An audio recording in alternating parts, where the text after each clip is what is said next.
ভাষা পরিবারগুলো, সেগুলোর কোন ভাষা প্রচলিত ভাষা কোনগুলো, অপ্রচলিত ভাষা কোনগুলো, ভাষাগুলোর আঞ্চলিক ভেদ, কেন ভাষা অঞ্চলগুলো শ্রেণী বা কোন ভাষাগুলো, ওখানকার যে বিভিন্ন ভাষার যে বৈশিষ্ট্য, সেগুলো এখান থেকে আমরা দেখতে হবে আমাদেরকে। বাংলা ভাষার উদ্ভব ও ক্রমবিকাশের ক্ষেত্রে দেখতে হবে বাংলা ভাষার উদ্ভব ও ক্রমবিকাশের বিভিন্ন যে পর্যায়গুলো আলোচনা এখানে করতে হবে। যে তোমাদের ক্লাসে যে নোটগুলো দেবে সেগুলোর উপরে ভিত্তি করেও হতে পারে, সেখানে তোমাদেরকে একটু ঘুরিয়ে বলতে পারে বিভিন্ন রকম যে ভাষাগুলো কিভাবে পরিবর্তিত হচ্ছে, বা বিভিন্ন স্তরগুলো, বাংলা ভাষা আজকে আমরা যে রূপটা দেখছি তার আগে কতগুলো স্তর ছিল, সেই স্তরগুলো সম্পর্কে বিশদ আলোচনা তোমাদেরকে করতে হবে। যেগুলো মানে প্রত্যেকটা স্তর, প্রাকৃত, মাধ্যম অবভ্রংশ, এই যে অবহট্ট, এই যে স্তরগুলোর ডিটেলস তোমাদেরকে দেখতে হচ্ছে। এবং ভারতের প্রচলিত ভাষা পরিবার, সেক্ষেত্রেও তাই, সেখানকার বিভিন্ন মানে বৈশিষ্ট্যগুলো, ভাষার যে বৈশিষ্ট্যগুলো সেগুলো তোমাদের দেখতে হচ্ছে। আর এরপরে আসছি যদি দেখি ভারতীয় কবিতার ক্ষেত্রেও ওই লেখকদের সম্পর্কে তোমাদের দেখতে হচ্ছে, এবং কবিতার যে লাইনগুলো সেগুলো তোমাদের দেখতে হচ্ছে।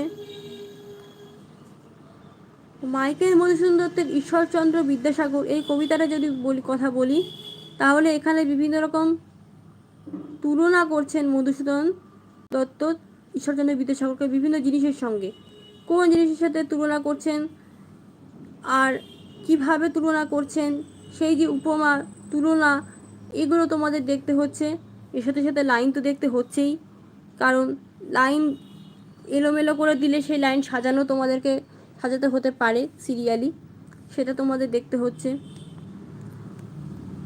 এছাড়া তোমাদের প্রবন্ধ আছে বিড়াল প্রবন্ধের ক্ষেত্রে প্রাবন্ধিকের সম্পর্কে তোমাদের দেখতে হচ্ছে, এবং প্রাবন্ধিকের প্রবন্ধগুলো কোন পত্রিকায় লেখা হচ্ছে, পত্রিকা কবে প্রকাশ পাচ্ছে। এই পত্রিকাটি বিড়াল প্রবন্ধটি প্রকাশিত হচ্ছে বঙ্গদর্শন পত্রিকায় বঙ্কিমচন্দ্র সম্পাদনা করেছেন, এবং তার পরে দেখা যাচ্ছে নবপর্যায় বঙ্গদর্শন আসছে। এই যে বিষয়গুলো, ছোটো ছোটো ইনফরমেশানগুলো, সেগুলো তোমাদের দেখতে হচ্ছে। এই সংবাদপত্র কবে প্রকাশিত হচ্ছে সেটা তোমরা দেখছো। এরপরে আসছে পুঁই মাচা, বিভূতিভূষণ বন্দ্যোপাধ্যায়।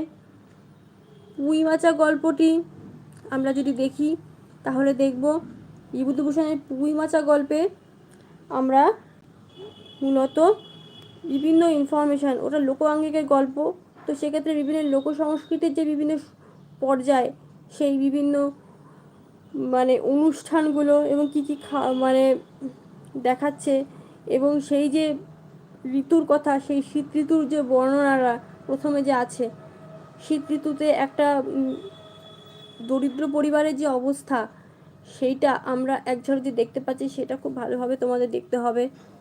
এবং প্রত্যেকটা গল্প কী কী অংশ তোমাদের দেখতে হবে সেটা আমরা জাস্ট একটা ধারণা দিচ্ছি।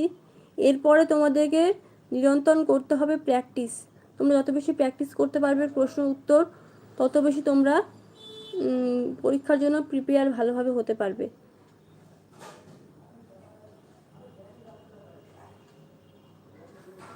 প্র্যাকটিস করলে তোমরা প্রিপেয়ার খুব ভালোভাবে হতে পারবে, এবং তোমাদের এটা খুব কাজেও দেবে।